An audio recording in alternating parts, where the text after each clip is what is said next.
nk'ibisanzwe tugiye kureba ukuntu wamenya ubwoko bwa videwo cyangwa ushaka kuyikomvata mu bwoko ushaka bitewe n'icyo umuntu akoresha.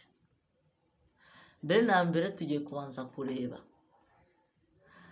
ubwoko bw'ikintu, uko wamenya ubwoko bw'ikintu ukoresheje imashini. Mbere na mbere urabanza urebe, hari nk'iki kintu dushyitseho bwa mbere.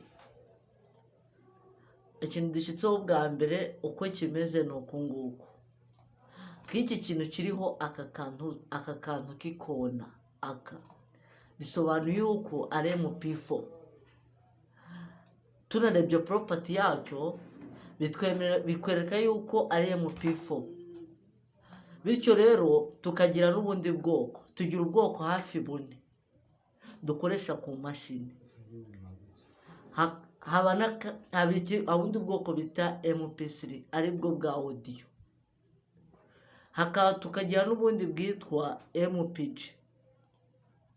MPG ukuntu zimeze ni uko.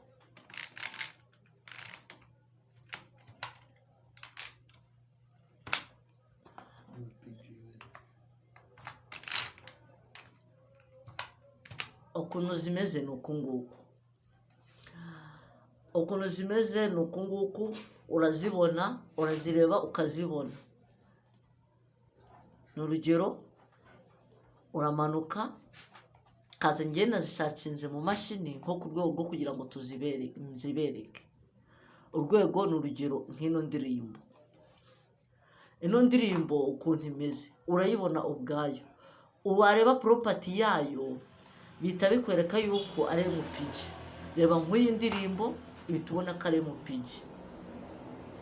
Ubundi bwoko buhari, hari ubwoko noneho bwa nyuma aribwo bita 3GP, aribwo dukunze gukoresha kuri fone z'amatushi. Ubwo bwoko nabwo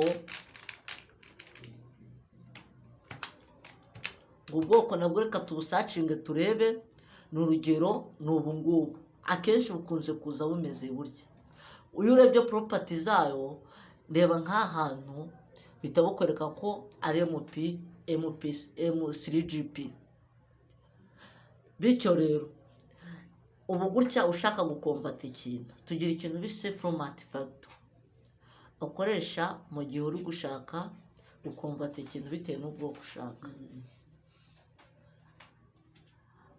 Akaba ari iyi ngiyi, ukaba ubikoresha mu gihe uri gukomvata, mu gihe uri gukomvata ikintu.